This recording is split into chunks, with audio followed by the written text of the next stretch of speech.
కొన్ని రోజుల క్రితం మనమందరూ చూసినాం. హిందూపూర్ వైఎస్ఆర్సీపీ పార్టీ ఆఫీస్ పైన టీడీపీ గుండాలందరూ వచ్చి అటాక్ చేయడం మనం చూసినాం. ఆ రోజు మన పిల్లలు, మన కార్యకర్తలందరూ కూడా హిందూపూర్ పార్టీ ఆఫీస్లో ఉండగా ఒక 5-6 కార్లు వచ్చి చాలా మంది వచ్చి అనాథరైజ్డ్ గా హిందూపూర్ పార్టీ ఆఫీస్లో వాళ్ళందరూ కూడా రావడం జరిగింది.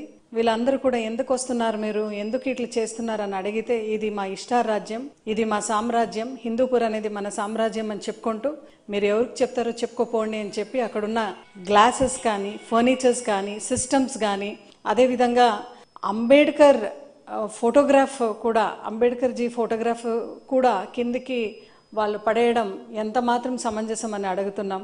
అదేవిధంగా కనకదాసులు అంటే కురుబోళ్ళ ఆరాధ్య దైవం, ఆ కనకదాస్ గారి ఫోటో కూడా కిందకి వేసి పగలగొట్టడం, డాక్టర్ వైఎస్ రాజశేఖర రెడ్డి గారి విగ్రహం కూడా తోయడం, కిందకి పడేయడం, ఇవన్నీ కూడా చేశారు. ఈ రోజు ఇంత జరిగిన